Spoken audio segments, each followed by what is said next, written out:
Hey guys, welcome to another episode of 100% Orange Juice. Last episode we managed to beat not one, but two episodes of Suguri's campaign. So I think we'll reward ourselves a little bit with by buying some packs. So we'll do our standard buy half of the expansion and buy half of the base pack.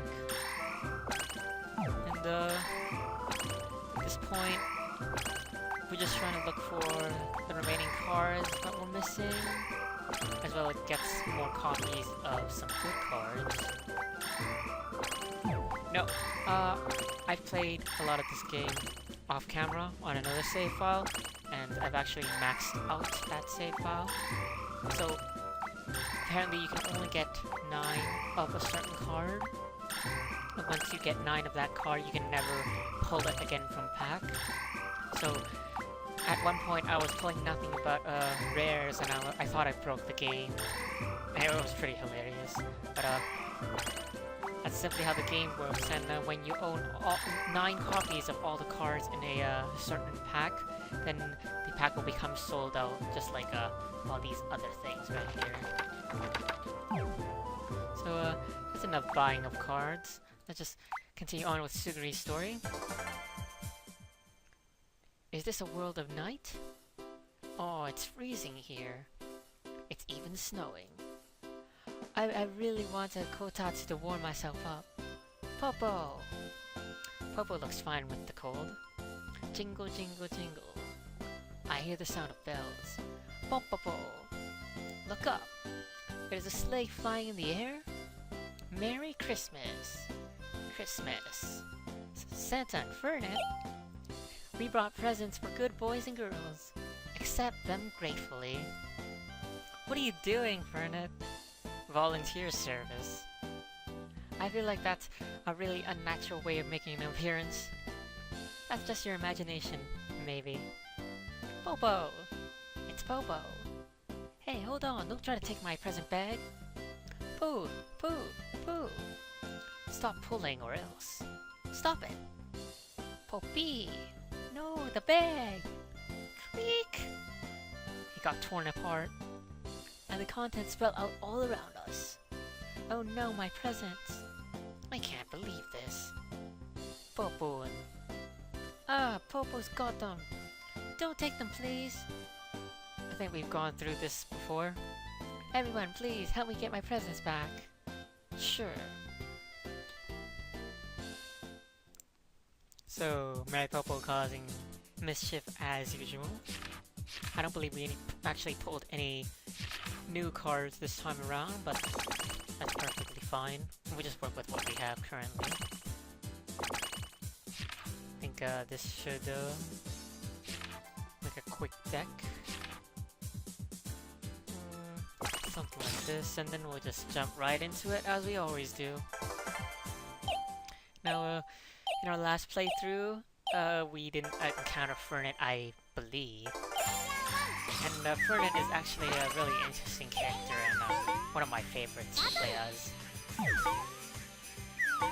And I guess we'll take this opportunity while Aru gets really lucky to knock us out to talk about Fernet and Aru. So, essentially Fernet has -1 attack, +2 defense, -2 evasion, and 6 health. So, she's essentially the tank of the game, whereas Mary Popo has 7 health. She doesn't really have any, what we can call effective HP, if we're using other gaming terms. Fernet is the queen of effective HP, because, with 2 defense and 6 health, it'll take, at best case scenario, if you're playing as Fernet, at best case scenario, it'll take 6 rounds of combat to knock you out.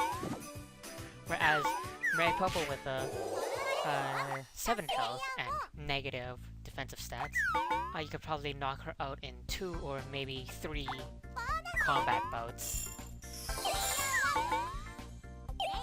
So how Fernet works is you really take advantage of the characters with the plus attack modifier, because they won't be able to penetrate your defenses, but you really suffer against characters with high evasion.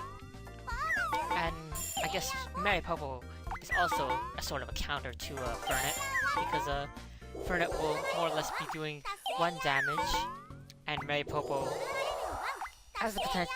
Well, also we're probably doing 1 damage, so if you just trade 1 damage all the time, Mary Popo will come up on top, assuming you're both at full health when it happens. Well, we're just gonna go with 30 more stars. And the Fernet's hyper card is Airstrike, which causes all units aside from her to take 1 to 3 damage. So, in terms of reliability, it's pretty random, but I think it's necessary to give her such a randomized hyper card for the benefit of balance. And I suppose that's why Yuki also has such a risky hyper card that's all reliant on luck. Since Yuki's the only character with +2 attack that's not called Tomomo. So we got unlucky to roll on the drop panel during the miracle, and just in case if you decided to watch random episodes, this is a Christmas miracle stage, and the field effect is miracle, so every 5 turns, bonus stars, draws, and drop panels will be ×2, which means you roll 2 dice for the yellow and blue, and you draw 2 cards for the green. So this is one of those maps that really benefit the farming type characters, since you can easily get your star normas very fast through the miracle effect. And you just saw Fernet's hyper card. We got unlucky, so it knocked us out. But I think that's enough to talk about Fernet. Let's talk about Aru. I'm not sure if... I don't remember if Aru appeared in QP scenario. She probably did. But Aru is probably considered by most to be probably the weakest of the non-joke characters. Mainly because her stats are pretty sad. I guess not sad, but underwhelming. And I mean this in that she has 5 health, -1 attack, -1 defense, and +1 evasion. And so it really makes you wonder, why would I play Aru when I can play like Hime or Suguri or Sora, who all have like plus evasion modifiers without the detriment of negative attack.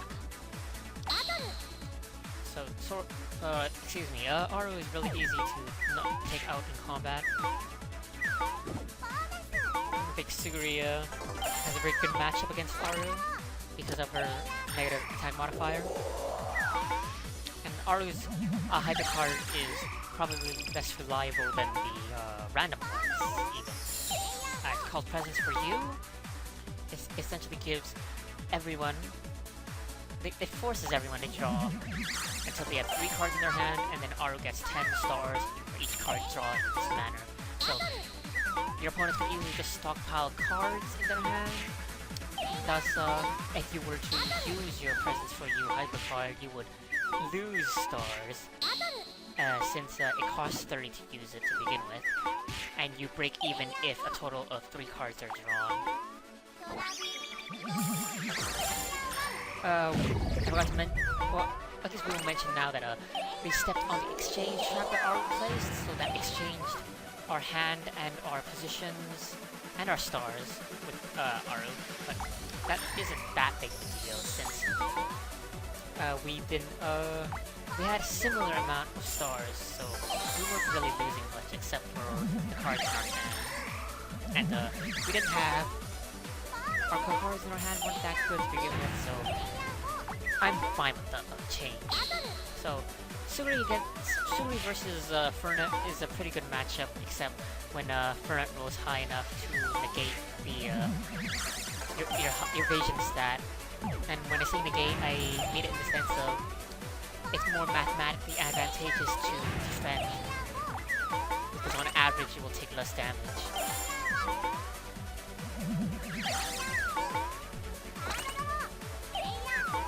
So we are level 3, and so is Aru. So I think Aru's gonna be the main problem here. She's just gonna play the farming game, and unless we can get a kill on her and such, she might be hard to deal with. So at this point we have to evade, and we got lucky to roll 5 to there at 4 attack value, and we'll retaliate with 1 damage. Mario Popo used Ubiquitous on Fernet, which is probably the worst target at this point. We get to level 4, but what this means is Aru can also use our Lollipop next turn to get to level 4. Now that the boss has appeared, Fernet definitely has the advantage, since the rest of the characters currently playing have a pretty bad time dealing with the boss due to all our negative defense modifiers. So, well, what we want to do is avoid the boss. Usually that's easier said than done. So, Aru's gonna use Dash and get into combat with Fernet, which is a pretty bad idea. Because Fernet loves these, loves to poke and take poke, because she'll always get ahead in the poke wars. So we'll do 2 damage to Maripopo, and then we'll evade, and we draw Gift Exchange. Might be good to use it when we draw 1 more card. Aru warps behind us, which is pretty bad, because we really wanted to be in front of her to try to knock her out. And if we had an accelerated card, we would probably pick up a double KO here, but that's too bad. We're just gonna fight these two. And evade. And then challenge Maripopo. And pick up Maripopo. And we get another gift exchange. So the worst part about this is that when we use our own gift exchange, we give another player another gift exchange, so the best thing to do right now is probably to draw another card and discard gift exchange. We'll evade Fernet. And as I mentioned before, Fernet has a hard time dealing with the high evasion characters, because the poke that she relies on to deal damage most likely will not go through, and you can continuously poke Fernet, and she can't really do anything about it. Well, she can use Air Strike to try to knock us out. And that was really unfortunate, since it was the miracle. It was the miracles chapter. The worst part is it warped. Well, someone used here and there, and it warped Aru to her Lollipop, so she'll be level 4.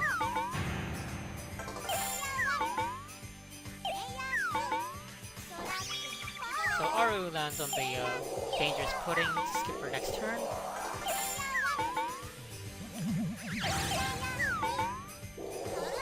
Fernet can also use her Air Strike Hyper card to, you know, prevent kills. So, because as mentioned before, if you KO someone using a card, you won't actually get any kills or stars. So that can be used as a strategic way of preventing your opponent from getting stars and kills, essentially. So Maripopo used reverse attribute field on Aru, and the reverse attribute field is the best combat card for Maripopo, since she has negative combat modifiers to begin with. So I'm gonna use Rainbow Color Circle, and I just did that I guess as an insurance, since I really don't want Maripopo knocking us out at this point. So we'll reach we'll reach level 5, and then we'll go for 200 more stars next. And as long as we can hold on to this accelerator card for a few more turns, I think we'll be able to win this.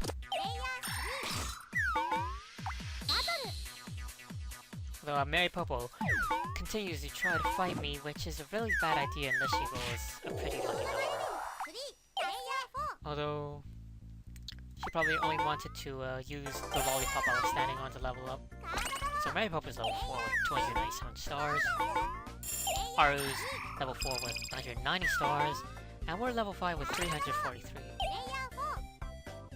Fernet is level 3 with 171, but she's a non-factor at this point.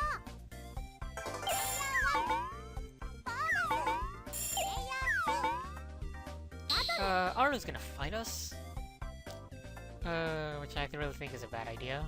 But just in case she rolls something lucky, we're gonna use Rainbow Colored Circle. And then we'll counterattack, but she evades. So what we want to do now is perhaps use Accelerator to distance ourselves from Aru. Although we got really unlucky to roll a 3 there.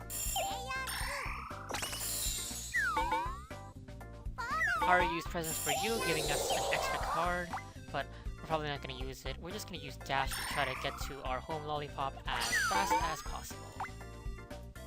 So, getting some extra stars along the way is pretty nice. So, as long as we don't get knocked out or a disruptive card is played, we should win this.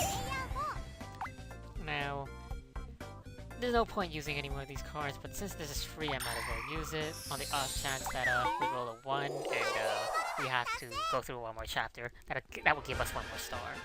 So we beat this chapter, and we'll just proceed with the story. We picked up almost all the presents. The rest are... That mouse is holding them. Popo isn't a mouse. There's nowhere for you to run anymore. Enough with the jokes, Shorty. Popo is surrounded. Return everything you stole to their owners. Popo. If you do that now, we're all going to forgive you, alright? Ooh. Popo. Something's up with her. Ooh, what's happening? This is...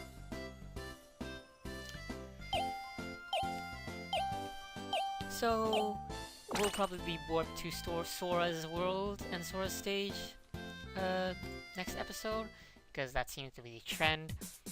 I've done all these off camera, and episode 5 and the final episode are always Warfare, and I'm not sure if the actual stage is called Warfare. Yeah, it's probably called Warfare. And the field effect is Air Raid. So Warfare and Tomomo's Abyss. So until next time, we could do it episode 5 of Suguri, but we didn't finish this one as fast as we finished the episode 2 last time, so we'll probably call it quits for now. So until next time, thanks for watching. Castella out.